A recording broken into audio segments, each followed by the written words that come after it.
sa Panginoon, sa ginagawa mo para sa Kanya. Amen? At ngayong hapon ay pag-usapan natin a steadfast heart. Tayo po ay manalangin. Dakilang Diyos, naming makapangyarihan sa lahat, maraming salamat Panginoon sa hapong ito. Pagpalain niyo po ang inyong mga salita na aming binasa at pagbubulay-bulayan. Kayo po manguna sa inyong mga anak, Panginoon. Holy Spirit of God, ikaw po ang magpaunawa ng inyong salita sa inyong mga anak. Gamitin niyo rin po ako bilang inyong lingkod. Unless you use me, O God, I'm just good for nothing. O Lord, please, give me wisdom, empower me, make me a blessing to your people. In Jesus' name we pray. Amen. Please take your seats. Are you ready? So, listen very carefully. Amen? Pag sinabing steadfast heart, mga kapatid, you remain faithful even when feelings change. Because faithfulness ay hindi po yan nakaangkla sa feelings. Amen? Maaring feeling mo ay iba ka, but still, you should be faithful as a son of God, as a people of God. Amen? Tandaan po natin, we live in a generation that runs on emotion. Sa panahon ngayon, marami kang mababalitaan na tumatalon sa LRT. Bakit? Di mo alam kung anong kanyang dahilan, pero ako'y niniwala because of emotion. He is or she is emotionally down. Di natin alam kung anong dahilan ng pagiging down emotionally ng isang tao, pero isang bagay na natitiyak ko, wala siyang salita ng Diyos. Wala siyang salita ng Diyos. So we live in a generation that runs on emotions. Kawawa naman yung kotse na nabagsakan. Amen? Sapagkat siya ay nakasuhan ng reckless driving at saka homicide. Pero mga kapatid, why? Because of this man who is down emotionally. Amen. Kapag ang feeling ay hype na hype, kapag feeling ba, yung feeling mo ay hype na hype ka, wow, excited. Di ba? Excited. Pero kapag ang feelings ay nag-iba na, then people quit. Pag hype na hype, singgang-singga. O ba? Hindi pa umpisa, intro pa lang, kumakanta na. Di ba? Sabi ng conductor, bakit? Hype na hype eh. Yung feeling. Pero pag nagbago yung feelings, magkukwit na. Kaya makikita natin, maraming mga dati ay masayang umaawit, dati masayang nagsusoul winning, but because they do it through feelings. Amen? Their foundation is emotion. But you know what? Christian life, especially ministry, it is not built on emotions. It should be built on conviction. Dapat kaya ka nasa ministry sapagkat nakita mo na yung ministry na yan ay galing sa salita ng Diyos. At kaya ka nasa ministry ay dahil tinawag ka ng salita ng Diyos. Amen. Hindi ka pinilit na nandiyan sa ministry, hindi ka pinangakuan ng sweldo dyan sa ministry. In Apostle Paul, mga kapatid, yung sinulat niya doon sa simbahan, sa Corinto, mga kapatid, itong simbahan was immature. They were divided. Nagkaka-divide sila. Ako kay Paul, ako kay Apollos, ako kay Kristo. May division. Why? Because they were immature. They were emotional. So they were unstable. Yun yung pananampalataya na meron sila. Pero alam niyo po, after discussing division, emotion, and immaturities sa church sa Corinto, in chapter 15, doon po sinabi ni Apostle Paul, imbes na sila ay sabunin ni Apostle Paul at imbes na sabihan sila na magsilayas kayo. Magsilayas na kayo dito, lahat kayo mga problema. Hindi. Anong sabi ni Apostle Paul, mga kapatid? Therefore, my beloved brethren, be steadfast, unmovable, always abounding in the work of the Lord, for as much as you know that your labor is not in vain in the Lord. Totoo, talagang kayo ay mga emosyonal. Kilala ko kayo, mga taga-Korinto. Kayo ay nasa lugar na napapalibutan ng mga emotional people.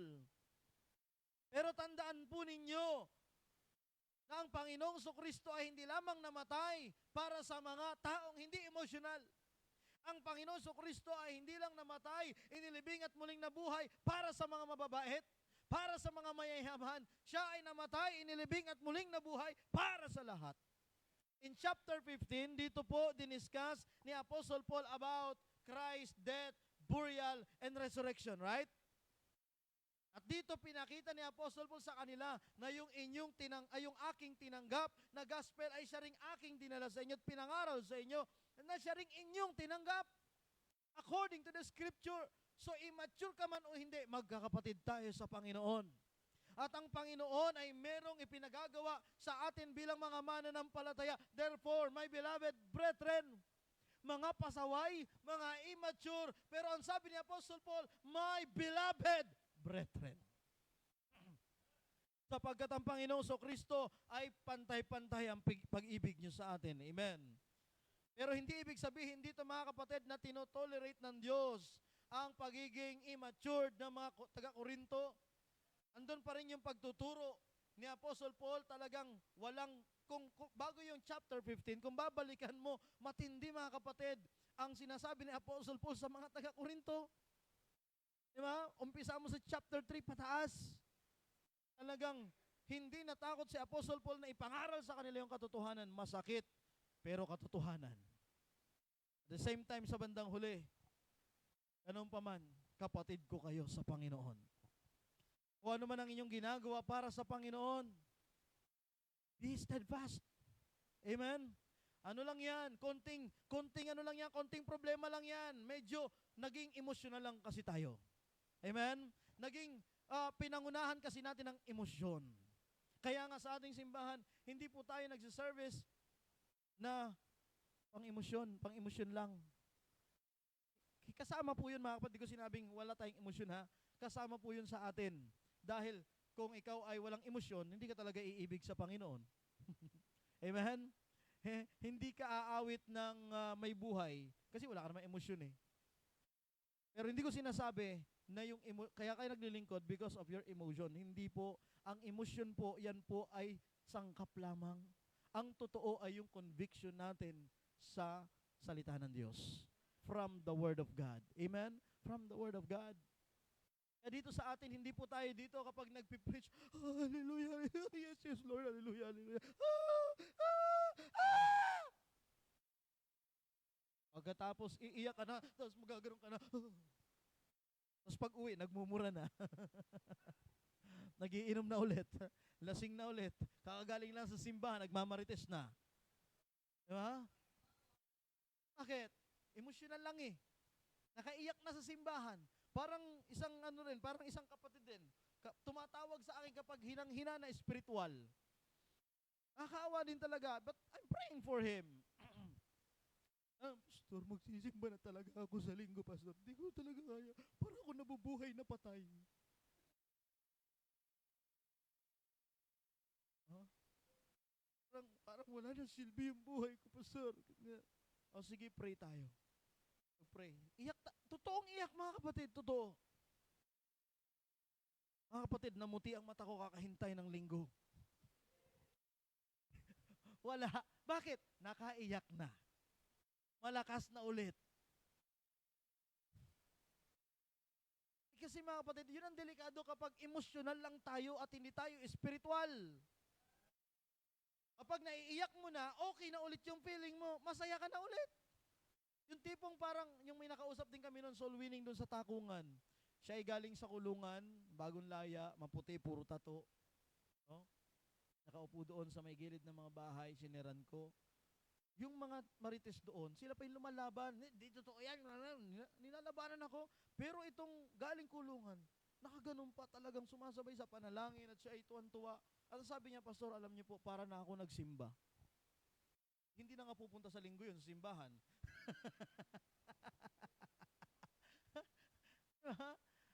In some point, ay maigi pa yung puso ng taong ito, ano? Na inari niya talagang salita ng Diyos. Yung nagsasalita sa kanya ay Diyos. Para na siya nakarinig ng Diyos yung nagsasalita sa kanya. Kaya lang, pag yun ay emosyonal lang, hanggang doon lang yun. Hindi na magsisimba. Para nang nakasimba eh. Sabado pa lang. Pagka emosyonal mga kapatid, ay tanda mo na hindi po natin binibuild ang ministry on emotions. Amen? But on conviction. Galing sa salita ng Diyos. Jesus Christ, nung siya ay naparito, sabi ng Bible, and lo, in the volume of the books, I came to what? To do thy will, O God. Ibig sabihin, galing sa salita ng Ama, yun yung kanyang sinunod. Amen? So, based on conviction pa rin maging ang ating Panginoong Hesukristo. Kaya bilang mga mananampalataya, be steadfast, unmovable. Amen? Always abounding in the work of the Lord. Because when you are sure about that you are saved or about the gospel, about your salvation, you can stay faithful even when feelings change. Amen? Are you sure that you are saved 100%? Are you sure that when you die, you're going to heaven?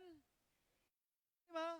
If you are sure about your salvation, then yung feelings, mga kapatid, magbago-bago man yan, paikot-ikot man yan, you're still sons of God.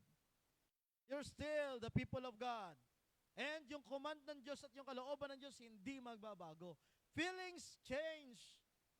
Amen? Climate change.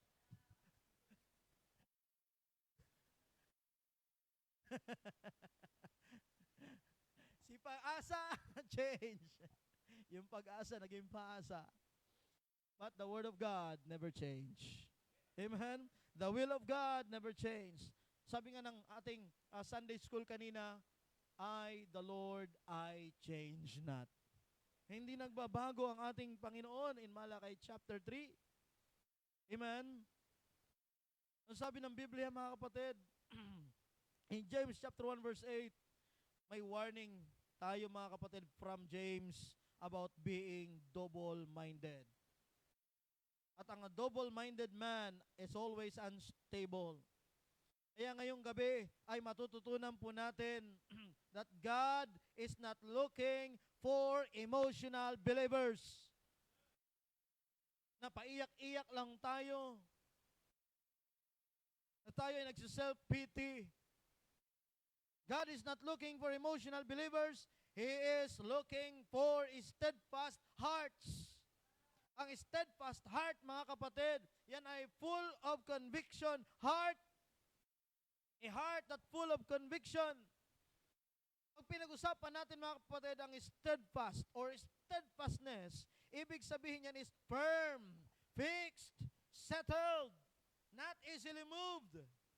Hindi basta-basta natitinag, hindi basta-basta nagagalaw. Sabi nga ng Bible, unmovable, not shaking from position. Hindi ka basta-basta tinatangay, kahit pa ikaw ay parang walang laman, parang puro buto. Hindi ka basta-basta tinatangay ng bagyo. Amen? Oh, spiritually speaking, kahit man ikaw ay payat physically, kung ikaw naman ay malusog spiritually. Amen? Pero pinakamaganda, pagsabayin mo na. Amen? Kaya nga, sabi ni John, di ba? Chapter 1 and 3 John chapter 1 and verse 2. Brethren, ano sabi doon? Oh. Sa 3 John chapter 1 and verse 2. 3 John chapter 1 and verse 2. Sabi diyan, beloved, I wish above all things that thou mayest prosper. Yan ay and be in health. So tinutukoy diyan ay ano? Financially, ano pa? Physically, So, kalooban din kasi ng Panginoon yan, mga kapatid. I wish above all things that thou mayest what? Prosper and be in health. Kaya dapat din talaga nag-iingat. Dapat talaga inaalagaan din ng sarili ang katawan. Amen? Pag puro puyat, tapos hindi mo naman babawiin sa kain. Puyat ka na, tamad ka pang kumain. Ang matindi pa nun, tamad ka pang kumain ng gulay. Oh my gulay. Sabi ng Bible, be in health. At bukod doon, sabayin mo na, sabi diyan, even as thy soul, what? Prospereth. Malusog ka na physically, malusog ka rin spiritual. Amen? Oh, malusog ka na physically, oh, parang ang laki malusog ka rin spiritual. Amen. Steadfast, unmovable, not shaken from position. Ibig sabihin, mga kapatid, pag sinabing unmovable, the Bible encourages us not to be controlled by feelings. Kasi ang feelings talagang madaya yan eh. Minsan nakita mo lang nakatingin sa'yo, sabi mo, feeling ko crush niya ako.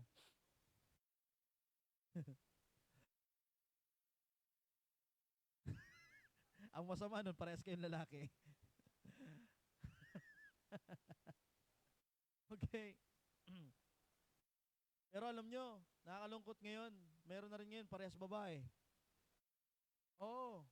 Akala mo, dahil parehas silang, pag nakita mo, uy, magtropa lang siguro yan. Mamaya, magkayakap na sila. Parehas babae yun. At hindi na ngayon, mga kapatid, patindi na. Why? Because of feelings. Kasi feeling ko kasi lalaki ako na nakulong sa katawan ng babae.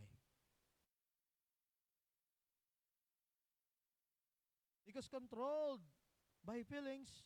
Pag sinabing steadfast, not easily offended. Not easily offended. Lagi mo kasing ilalagay at lagi nating ilalagay sa isip natin, magkakamali ang kapatid natin. Baka nga ikaw, hindi mo alam, ang dami na offended sa'yo. Diba? Alam mo, pag na-offend ka, lagi mong ilagay sa isip mo at isipin mo, ako kaya nakaka-offend din. Ilagay mo yon lagi sa isip mo. Amen? At kapag iyan ay napagtagumpayan mo, kapatid, wow, you have a steadfast heart. Amen? Because you are not easily moved, you're not easily offended, not quitting when discouraged. Amen? Discouragement. Sige, come on. This 2026, discouragement ka lang. Meron akong Diyos, the God of discouragement. Amen? Meron akong Diyos na maiiyakan. Meron akong Diyos na malalapitan. Meron akong Diyos na makakausap kahit ayaw mo akong kausapin. Amen? Kung pressure na, kuminsan, ang mga mananampalataya, pag pressured, nag-iiba ang direksyon. But huwag tayong basta-basta magpapadaig sa mga pressure sa buhay. Talagang meron yan, mga kapatid. Napaka-ano mo naman, sobrang napaka-favored mo naman na anak ng Diyos kung ikaw ay hindi dadapuan ng pressure. The most favored Son of God. The most favored Christian. Alam mo sa TikTok, sabi doon, ayaw niya ng ayaw niyang magpo-post ka, tapos ang caption mo, the most microphone in the world, ayaw niya. Dapat lagi lang viral, magandang sound, mga ganon, walang top 1, top the best, ayaw niya. Alam mo, bilang isang Kristiyano, dapat ang tingnan nating the best talagang Panginoon lang. Amen? Huwag sa atin, mga kapatid. Kapag meron man tayong accomplishments, kung meron man tayo marahil naging malaking ambag sa gawain ng Panginoon dahil the best ang Panginoon. Amen? Dahil the best ang kanyang provision sa atin. Kapatid, totoo na may mga pressure sa buhay natin sapagkat hindi naman tayo worthy na alisan ng Diyos ng pressure sa buhay. Ang Panginoon nga nung siya nagkatawang tao, na pressure din. Uy, sabi ng Bible, kanina sa sa lesson natin, sabi ng Biblia sa Book of Hebrews, he was tempted as we are. He was tempted as we are. Kung siya ay nagkatawang tao, kung paano yung nararanasan natin, anong nararanasan natin bilang tao, naranasan ng Panginoon. At mas higit pa mga kapatid. Kaya nga mga kapatid, ang merong steadfast heart, she or he is not changing direction when pressured. Amen? Kapatid, ministry is not emotional. It is spiritual conviction. Ang feelings, nagbabago mga kapatid, but conviction remains. Why? Ang conviction, ang gagaling po yan sa salita ng Diyos. Nung ipinreach yung salita ng Diyos, na ilagay ng Diyos sa puso mo through His Word, na ito yung gagawin mo. Ito ang gagawin mong paglilingkod. Ito yung ministering papasukan mo. So galing yun sa salita ng Diyos talaga. So the Word of God never change. Amen? So, conviction. The conviction never change. It will never change, mga kapatid. Anong sabi ni Jeremiah? Dumating sa panahon na nag-iba yung feeling ni Jeremiah. In Jeremiah chapter 20, tingnan niyo po mga kapatid. Jeremiah chapter 20. Ito ang matindi mga kapatid. Kung si Jeremiah, siguro marahil, sa tagal niya na kasing nangangaral, walang nakikinig sa kanya, walang nininiwala sa kanya, na-pressure siya. Diba yung iba rin sa atin? Nape-pressure kasi akala mo kasi gawain mo yan. Kaya sinasabi mo, pambihira, wala man lang, binigay ko na ang lahat. Gumising ako ng maaga. Naligo pa nga ako dapat lang, no? Tapos, nag-toothbrush pa ako. Pagkatapos, ito, pang merienda ko pa sana to mamaya. Pambili ko ng chocolate. Pero dahil magsusundo ako, ginamit kong pampamasahe. Amen? So, ginawa mo lahat-lahat. Pagkatapos, hindi lang sasama, wag na nga. Wag na lang. Bilis natin. Why, mga kapatid? Kasi nga, nagbabago ang feeling, mga kapatid. Nakaka-discourage din talaga. Nandi-discourage talaga tayo, sa totoo lang. Dumarating po yun. Jeremiah, chapter 20. Tingnan niyo po, anong sabi dyan, verse 9? Anong sabi ng Biblia? Then I said, doon muna, sa verse 7, na talagang halos iniyakan pa niya ang Panginoon. Sabi kasi, pag naglingkod ka sa Panginoon, laging may bunga, may resulta. Pero si Jeremiah, sabi niya, O Lord, Thou hast deceived me, and I was deceived. Thou art stronger than I, and hast prevailed. I am in derision daily. Everyone mock at me. Imbis na makinig sa akin, habang ako'y nangangaral, iyong salita naman yung pinapangaral ko, Panginoon, but they mocked me. Amen? Ano sabi ng Bible? For since I spake, I cried out, I cried violence and spoil. Sinasabi ko na sa kanila na ito ang gagawin mo, Panginoon, kapag hindi sila nakinig, pag hindi sila sumunod sa iyong salita, ito mangyayari sa kanila. Because the word of the Lord was made a reproach unto me and a derision daily. Then I said, verse 9, then I said, sa kanyang sarili, sinabi niya, emotional, napaka-emotional ngayon dito ni Jeremiah. Bukod sa, baka kaya sa tinawag din na the weeping prophet, iyakin. Sabi niya huwag ka iyak. Sabi sa verse 9, then I said, I will not make mention of him, nor speak anymore in his name. Hindi niya kausap ang Panginoon dito. Kaya nga sabi niya, hindi na nga ako ulit magsasalita patungkol sa kanya. Siya lang yun. Hindi niya kausap ang Panginoon that time. Okay? Kausap niya sarili niya. Dahil napaka-emotional. Di ba pag emotional ka, pag ikaw ay asar-nasar, grabe naman sila sa akin. Kahit kailan talaga, hindi na ako sasama sa kanila. Tandaan nila ito. Di ba ha? Ganito yung nangyayari sa kay Jeremiah that time. Sabi niya, I will not make mention of him, nor speak anymore in his name. Pero may nagawa ba? May nagawa ba siya sa kanyang pag-iinarte? May nagawa ba sa kanyang pagpapabebe? Yung kanyang pag-self-pity. Self-pity, di ba? Anong sabi ko sa inyo? Ano ba yung self-pity? Di ba? Yung bumili ka ng PT tapos nag-PT ka mag-isa. Hindi, mga kapatid. May nangyari ba? Wala. Bakit? Bakit? Dahil ang salita ng Diyos nasa puso niya. Napakahalaga na yung salita ng Diyos ilagay mo sa puso mo. Anong sabi niya? Ayoko nang magsalita. Ayoko nang mag-preach. Ayoko nang umawit. Ayoko nang mag-usher. Ayoko nang magturo. Ayoko nang mag-soul winning. Ayoko nang magsundo ng mga bisita. Ayoko nang mag-encourage ng mga member. Tapos di din naman sisimba. But His Word. Amen? Ano sabi diyan? But His Word was in my heart as a burning fire, shut up in my bones, and I was weary with forbearing, and I could not stay. Conviction. Conviction. But His Word, dahil sa Kanyang salita, mga kapatid, anong ibig sabihin? Kapag ang isang anak ng Diyos, ang isang lingkod ng Diyos ay lumayo, umalis sa paglilingkod, anong ibig sabihin? Ni-refuse niya yung salita ng Diyos na nasa kanyang puso.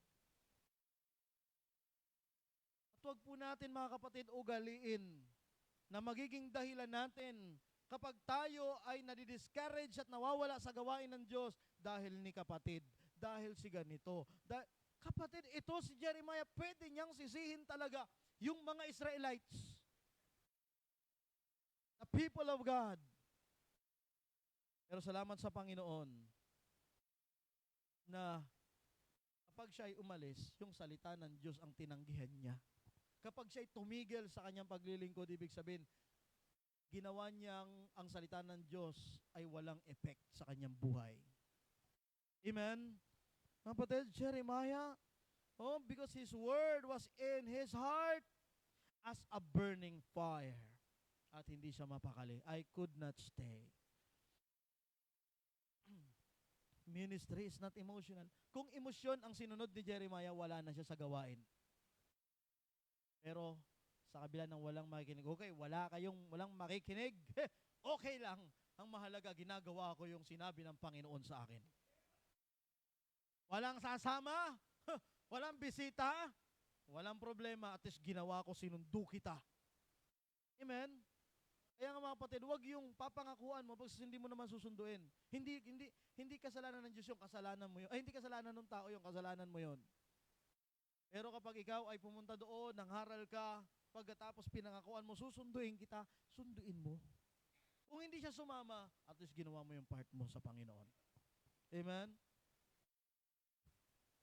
Jeremiah felt discouraged. He felt like quitting. But conviction kept him doing the will of God. Amen? Conviction kept him teach Sunday school. Sing in the choir. Amen? Na bilang mga mananampalataya, bilang mga anak ng Diyos, makita natin ang ministry is not emotional. It is spiritual conviction. Daniel, he did not pray because he was rebelled against the king, Artaxerxes. Amen? King Nebuchadnezzar, rather. Kundi, siya po kaya siya nag-pray kahit na pinagbabawalan siya ng hari, kaya siya nag-pray because it was his conviction. Ito yung gawain niya na mula pagkabata dahil sinusunod niya ang salita ng Diyos. Daniel prayed even when it was illegal. Nag-sign na ang hari. Wala na makapagpipigil doon sa batas na ang sino mang manalangin sa kanyang Diyos, ay isusugba apoy o sa lion's den. But you know what? Hindi po feeling ang meron kay Daniel. Hindi rin takot ang meron kay Daniel. At hindi rin niya yung desisyon sapagkat meron siyang conviction. Amen? So that's why his heart was steadfast because of conviction. Lagi kong paulit-ulit na in-illustrate, kapag ang puno ay malalim ang kanyang ugat, hindi po yan basta-basta matutumba ng bagyo. Yes, it may bend. Yes, it may shake. but it does not break. Bakit? Sapagkat malalim ang kanyang relasyon sa Panginoon. Sapagkat siya ay convicted, ang pundasyon niya ay salita ng Diyos. Amen?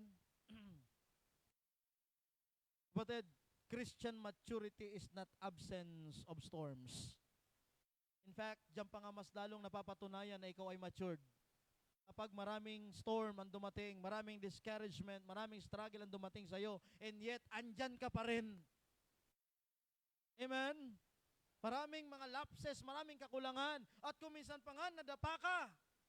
Pero hindi ka nanatiling nakadapa, ikaw ay bumangon at patuloy ka pa rin sa iyong paglilingkod sa Panginoon. Patuloy ka pa rin nananambahan, patuloy ka pa rin gumagawa ng ginagawa mo para sa Panginoon. Amen? Alam niyo po, why believers quit? Why ministers quit? Sapagkat maraming nag-umpisa ng maayos. Bakit maraming nag-umpisa ng maayos, pero iilan lang ang nakatapos ng maayos? Because of walang steadfast heart. Hindi steadfast ang kanyang puso. Amen? Because of discouragement. Because of discouragement, hindi nakapanatili sa gawain ng Panginoon. Kailan ba dumarating yung discouragement? Sometimes or many times when discouragement came when expectations did not met or not met. Marami kang expectation. Kaya kung minsan mga kapatid, alam pinakamaganda mag-expect tayo sa Diyos, huwag sa tao. Kung tayo mag-expect sa Diyos, may ginawa ka para sa tao, pero huwag kang mag-expect sa tao. Naglingkod ka, pinaglingkuran mo yung mga tao, yan naman ang utos ng Diyos. Wala man tayo ibang paglilingkuran sa lupang ito, kundi pinamimiኒster sa atin ng Diyos ang kanyang mga tao. Ang mga tao, mga unsaved at mga saved. Pero ang expectation natin, hindi sa mga tao, kundi sa Diyos. Kung minsan, kapag sa expectation natin tayo bumase, ang ina-expect mo, dapat bukas na bago na yung buhay niya, ha? Eh, hindi pa rin. Hindi pa rin. Ganun pa rin siya. Eh, napapakanta ka, ganyan pa rin. Ay, hindi. Huwag mo kakantahin yan. Napapakanta ka. O kaya, nadi-discourage ka. Bakit ganun pa rin siya? Kapatid, hindi naman ikaw ang Diyos, eh. Man, hindi naman ikaw ang Diyos. Ang Diyos ang nagbabago ng buhay ng tao. Kung minsan, baka marahil hindi pa yan binabago para turuan ka rin na minister ng Diyos kung paano mo siya i-minister. Magtutuloy ka ba o titigil ka? Eh tumigil ka. Kilala na tayo ngayon ng Panginoon. Ay, wala pala kayo eh. Hanggang dyan lang kayo eh. Amen? Oh, sabi ko kay Mrs., naibigay na natin yung gusto natin sa kapatid mo. Oh, nabigyan ko na siya ng time. Sinundo pa natin siya. Lagaan natin siya kahit papano ng ilang buwan or ilang linggo. At ako'y masasabi ko sa Panginoon, totoo yung pagtulong ko sa Kanya. At alam ng Panginoon yung puso ko. Pero ngayon, siguro not this time. Not this time. They need or he needs to realize kung ano yung bunga ng kanyang ginawa. Pero, nung nag-preach ako doon sa silang, nag-attend ng church, nung palabas na ako, bigla siyang yumakap sa akin. Wala. Yung mga sinabi ko, wala. Niluno ko lahat.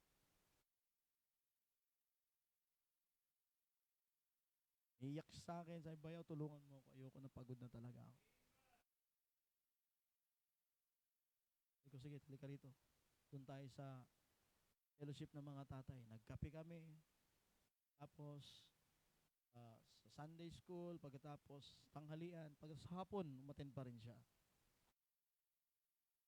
Tapos, biyaya ng Panginoon mga kapatid, decided siya na mag-church lagi, decided siya. Kasi ganito yan, sabi ko, yaw, ganito. Sinabi ko sa kanya, yung puso ko talaga, sabi ko, ganito. Oh, mahal kita, alam ng Panginoon yan. Hindi ko hinalikan. Oh. Kahit gaano ka kalayo, kahit pa sa aming katumira, At kahit ibigay namin lahat ng gusto mo doon, hindi pa rin mababago ang buhay mo if you are filled with your own ways. At ang problema mo ay yung pamilya mo. Hanggat dala-dala mo yan, pag pumunta ka sa amin, dala-dala mo pa rin yung problemang yan, hindi mababago ang buhay mo. Andiyan ka pa rin sa buhay na yan. Dadayain mo lang sarili mo. Ang advice ko sa'yo ganito, ayaw nila sa'yo. Sila ang gumagawa ng harang para hindi mo sila makasama. Okay, kalimutan mo muna sila. Pus! Kalimutan mo muna sila. Alisin mo muna sila sa iyong activity sa buhay. Bakit? Ginawa mo naman ang lahat. Ginagawa mo rin para sila ma-reach, para makuha mo sila. Pero sila mismo ang nagtataboy sa'yo. Kalimutan mo sila, mag-umpisa ka. Sabi ko, ay mo, makakita ka ng sweetheart chat. Hindi ko sinabi yun, mga kapatid. Hindi ko sinabi yun, mga kapatid. Pero why not? Diba? Oh, tagal na eh. Ayaw naman siyang pakasalan. Totoo, magsasuffer ang mga anak, pero mga anak din mismo, nagtataboy sa kanya. Hindi ako boto doon, kahit gaano kasama ng tatay nila. Hindi ako boto na ang kanilang tatay ay sa puwera nila. Wala sila sa kanilang kinalalagyan kung hindi dahil sa tatay nila. Dahil hindi perpekto tatay nila, pero wala sila doon sa kanilang masarap na buhay ngayon kung hindi dahil sa tatay nila. Amen? So sabi ko sa kanya, start ka. Kalimutan mo sila, alisin mo sa isip mo. Anong panawagan, magsimba ka. Anong sasabihin sa iyo ng Panginoon? Hingi ka ng wisdom sa Panginoon. Buong maghapon lang yun, mga kapatid. Hinigyan siya ng wisdom ng Panginoon. May miyembro doon, kinausap niya, pumayag, at napapag-pray natin, mga kapatid, na talaga makuha siya ng member doon na ang narinig ko ay maging driver sa kanya. Sabi ko, pag may kotse ka na, bumalik ka doon sa inyo. Sunduin mo sila. Sabihin mo, baka pwede ko kayong ilabas yung bintana. Kung ayaw nyo, wala akong magagawa. Lang. Tuloy ka lang ulit sa buhay mo. Ayaw pa rin. Pagbalik mo, meron ka ng sakay. Sabi niya, tama, bayaw, tama. Salamat talaga. Bigyan ko siya ng kahit konti, paano pamapamasahe niya papunta sa church. At nag-send sa akin ng picture si Pastor Jerry, nando sa church. Ngayon, prayer talaga namin ni Mrs. ay mabago yung direksyon ng kanyang buhay. Kalimutan niya muna yung nagpapahirap sa kanya. Siya sa Panginoon, ligtas siya, anak siya ng Diyos. Doon sa Sunday school, tinanong siya sa Sunday school, ikaw, Dex, kailan ka na-save? February 7, 2017. 2017.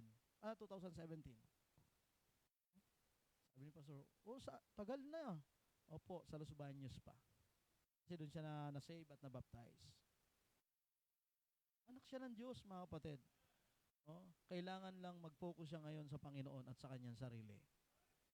Silang dalawa lang muna ng Panginoon, yun sabi ko sa kanya. Sabi niya, tama, bayaw. Kahit saan ako magpunta, sila talaga yung daladala ko, nagpapahirap sa akin. Tapos umasa pa siya na pagbalik niya doon, nung kasama niya yung anak niya, ay maging okay na sila, pero hindi pa rin. Doon siya mas talong nalupog. Nakita niyo yung itsura, ang payat, ang haba ng bigote, at saka ng balbas. Lulukuhin ko pa nga sana nung yumakap sa akin, kaso kawawa naman. Sabi ko, sino ka? Di kita namumukhaan, di kita kilala. Payat. Pero ganun pa man, salamat sa Panginoon. Kahit pa paano. Sabi ko, mag-focus ka dyan, focus mo lang yan. Huwag kang maapektuhan sa kanila. Sila ang nagdala sa iyo dyan. Kaya wala ka sa kanila. Focus ka sa sarili mo at sa Panginoon. Set your goal. Start ka. Ngayon, panalangin mo sa Panginoon. Kung bubuuhin pa kayo, salamat. Kung hindi, marami pang iba. May pang iba. Amen? Yung kalooban ng Panginoon. Amen? Kaya, mga kapatid, expectation. Ang haba, no? Expectation lang yun, no? Kapag ang ina-expect ko ay baka mabago na yan, ayaw naman pala ng Diyos pa. Madi-discourage lang ako. Amen? Minsan, yun yung discouragement dumarating when expectations are not met. Even Elijah, mga kapatid, ay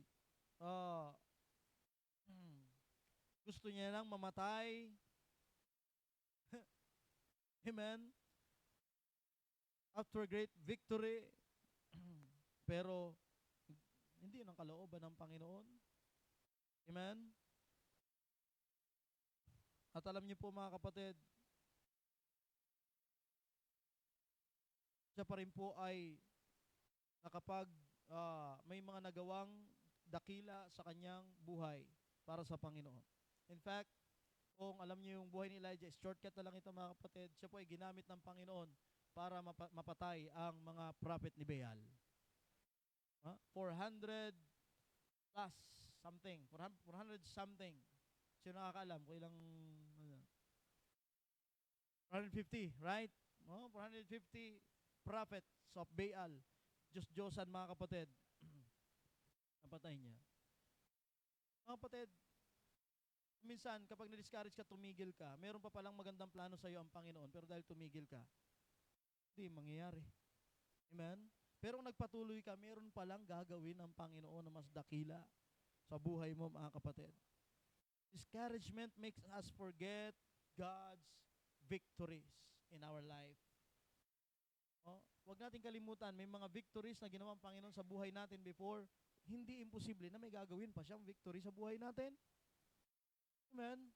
Huwag ka lang mananatili doon sa victory. Yung victory mo kahapon, tapos na yun. Meron pang susunod. Amen? Meron pang susunod, mga kapatid. Don't be discouraged. Nagiging encouraged lang ba tayo kapag may victories at pagka may failure, hindi na? Dapat the more na may failures, the more nagpapatuloy ka sa Panginoon na may plano ang Diyos. Amen. May pangako ang Panginoon. At kahit naman ako'y nag-fail, andito pa rin ang presence ng Panginoon. Alam kong hindi ako iniiwanan ng Panginoon. I will never leave thee nor forsake thee, that's the Bible says. Amen. Kailan dumarating, mga kapatid, kung bakit nagkukwit ang isang mananampalataya, not only because of discouragement, sometimes because of comparison. Because comparison destroys contentment. Kapag palagi tayong kinukumpara natin ang sarili natin sa iba, pag kinukumpara natin ang bagay na meron tayo sa bagay na meron ng iba. In John chapter 21, tingnan niyo po, John chapter 21. John chapter 21. John chapter 21 in verse 21. Sabi niya, and Jesus saith unto him, Peter seeing him saith to Jesus, Lord, and what shall this man do? Nakita mo yun, mga kapatid. Lord, and what shall this man do? May comparison na nangyayari, mga kapatid. Ano sabi ng verse 22? Sabi ng Panginoon, Jesus said unto him, If I will that he tarry till I come, what is that to thee? Follow thou me. Hayaan mo siya. Kung sinabi ko sa kanya, na dyan lang siya, at huwag siya nang aalis, at ito ang gagawin niya, ano sa'yo yan? Sa akin ka lang sumunod. Amen? Hayaan mo yung kapatid mo. Hayaan mo yung isang yan. Hayaan mo siya. May pinagagawa ko sa kanya. Sa akin ka sumunod. May papagawa ko sa'yo. Amen? Huwag nating ikumpara ang ating sarili, mga kapatid. Alam niyo po, when we compare churches, attendance, results, recognition, walang mangyayari, mga kapatid. We will quit. Amen? Nag-quit ang mga mananampalataya sometimes because of lack of visible results. Sometimes we preach and preach and preach and preach and no one responds. Kuminsan, maganda yung respond. Pero, wala pa rin result. Parang kala mo talaga sasama. Parang kala mo talaga magpapatuloy. Diba?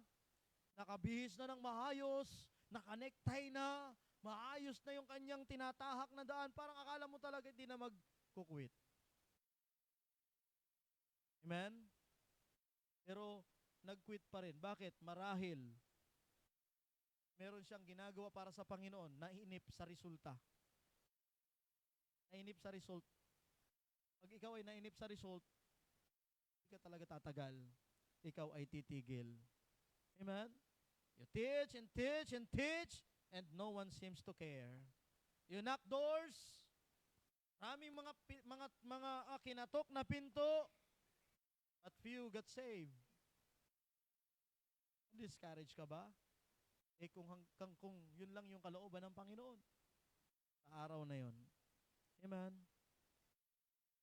Mga kapatid, sabi ng Bible, Galatians chapter 6 and verse 9, Galatians chapter 6 and verse 9, ano sabi doon? Galatians chapter 6 and verse 9. Ano sabi diyan? And let us not be weary in well-doing, for in due season, yung in due season, hindi yun nakabase sa'yo. Hindi yun sa timeline natin, mga kapatid. Amen? Hindi yung timeline mo, hindi yung kagustuhan mo, hindi yung will natin. Yung sinabi ng Bible na in due season, according to His timeline. Hindi natin alam kung kailan yung due season. Marahil kapag ikaw ay 150 years old na. Hindi natin alam. Tama? Ano sabi ng Bible? In due season, we shall reap. If we faint not. Kaya anong panalangin natin sa Panginoon? Panginoon, wag mo akong pahinain. Amen? Meron akong mga goal. Meron pa akong pinagpipray sa iyo, Panginoon. Meron pa akong gustong gawin para sa iyo. Panginoon, wag mo akong pahinain. Amen? Wag mo pahinain. Wag mo ngayaan mapaghinaan ako ng loob. Strengthen me, O God. Amen? Strengthen my faith. Walang problema kung walang resulta ngayon. Alam ko, in due season, I will reap kapag hindi ako nang hina. Amen? Ang mga farmer, mga kapatid, kapag yan ay nagtanim, mga kapatid, ay hindi po yan naiinip na, ano ba yan? Araw-araw pinupuntahan. Kakatanim mo pa lang ngayon, pagkatapos, nag-e-expect ka na kaagad ng bunga araw-araw. Pagpunta mo, wala pa rin bunga. Hindi pa nga tumutubo eh. Amen? Kaya dapat pagpupunta ka doon, iba yung iyong focus. Ang focus mo, dahil katatanim mo lang ngayon, ang focus mo, magdidilig. Wala kang expectation na may bunga na. Magdidilig ka pa rin. Bukas magdidilig ka pa rin. Bukas magdidilig ka pa rin. Ganon din tayo. Sometimes when we win souls, when we disciple a child of God or children of God or saved people, nasharean mo ngayon, huwag kang aasa na bukas full-time worker na yan. Bukas choir member na yan. Bukas usher na yan. Hindi pa. Dapat pagbalik mo doon, magpipray pa kayo. Magpa-Bible study pa kayo. Tuturuan mo pa ng salita ng Diyos. Amen? Gagastos ka pa. Wala ka pa kang ginagastos tapos gusto mo may bunga na yon. Wala. Hindi ka pa nga napapagod eh. Hindi ka pa nga naiinis eh. Diba yung tipong, isang taon na to ah. Parang nakakapangati na ng tonsil ah. Diba? Dapat napagod ka na, malaki na nagastos mo, saka mag-expect. Pag nag-expect ka na, base mo naman yung expectation sa gagawin ng Diyos, huwag sa sarili mo. Amen? Kapatid, tuloy lang mga kapatid. Amen? Sometimes, kahit walang visible result, amen? Tuloy lang, huwag kang panghinaan. Steadfast people understand delayed harvest. Steadfast people understand delayed harvest. Huwag tayong kaagad demanding sa mga bunga kung wala rin naman pa naman tayong nagagawa. Hindi pa naman tayo nahihirapan, wala pa naman tayong nagagastos, wala pa naman tayong ginagawa. Even yung prayer mo, faithful prayer, pinagpipray mo ba yung bunga mo? Pinagpipray mo ba yung na-win mo? Binalikan mo ba? Bible study mo ba? At least nakita ka ba sa bahay nila, sa tahanan nila? Na-welcome ka ba ng family nila? Nakilala ka ba ng kanilang family? Naipag-pray mo ba sila? Amen? O wala lang, na-win mo ngayon, di mo naman hinanap yung bahay nila, di mo hinanap yung number nila para mapuntahan mo sila. Hello?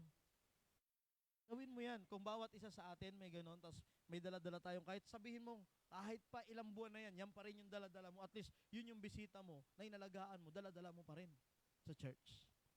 Amen? Hello?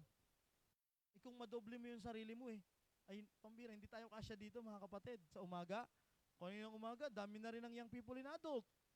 Di ba? O kung magdoble pa yon, hindi yung katawan mga kapatid. Kundi dalawang Kristiyano na magkasama. Diba? Iwan ko na lang kapag tayo nag-apaw-apaw dito, pag hindi pa gumawa ang paraan ng Panginoon kung saan tayo dadalhin, kalug-kalug pa tayo, kaya dyan muna kayo. Stay put. Stay put kayo dyan. Ayun, marami pang upuan, no? Nakasalansan pa dun, no? Stay put kayo dyan. Amen. Iyan natin ang Panginoon on His timeline, on His perfect time. Amen? Sometimes nag-quit dahil sa mga offenses. Alam niyo po, yan yung number one greatest tool ni Satan. Opposer kasi yan si Satan pag ikaw ay mabilis ma-offend, number one yan tool ni Satanas. Tignan mo, maraming, hindi naman sa, ayoko maging judgmental, pero marami ako nakausap, bakit nawala sa church? Because of offend. Tama? Offenses. Matindi pa yung pagkaka-offend. Aba, ikaw ay pinalayas ba naman? Di ba? Talaga namang masakit sa kasing-kasing. Di ba? Pero kung na-offend ka lang kasi hindi mo nagustuhan yung amoy, hindi mo nagustuhan yung hilat siya ng muka, di ba? Pero yan talaga sometimes, ginagamit yan ni Satanas na tool.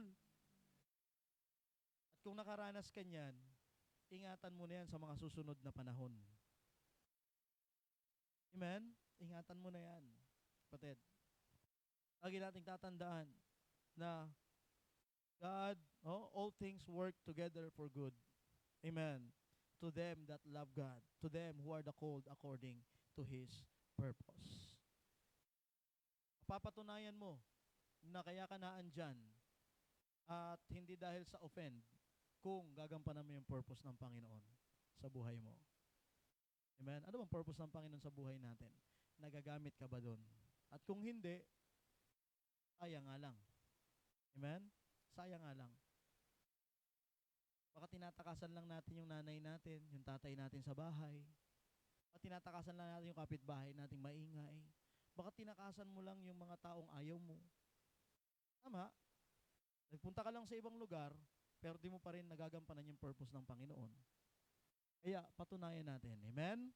Na nagagawa natin yung purpose ng Panginoon sa buhay natin mga kapatid. So, tapos na tayo sa ilang bagay, 3 bagay.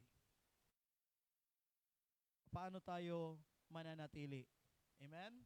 Paano tayo mananatili? How to stay steadfast. Mabilis lang. Number 1, focus on Christ, not circumstances. Focus on Christ. Amen? Looking unto Jesus.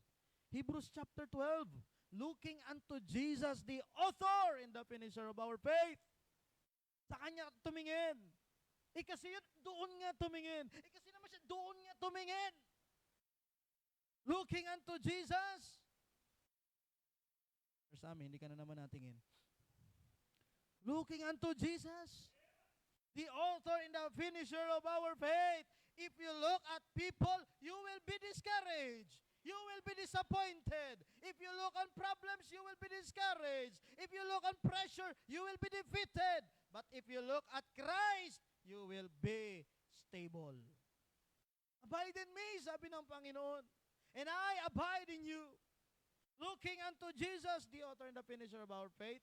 Remember Stephen, mga kapatid, in Acts chapter 7, verse 55, he saw the glory of God and Jesus on the right hand of the throne of God.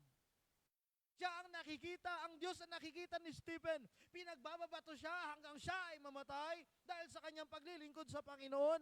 Dahil sa kanyang pangangaral, mga kapatid, ay ang tao ay inilipusta siya, pinarsecute siya. Pero alam niyo po, habang binabato siya, mga kapatid, ang nakikita niya ang Panginoon is standing on the right hand of God. Kapatid, Stephen, while being stoned, looked up, looking unto Jesus, the author and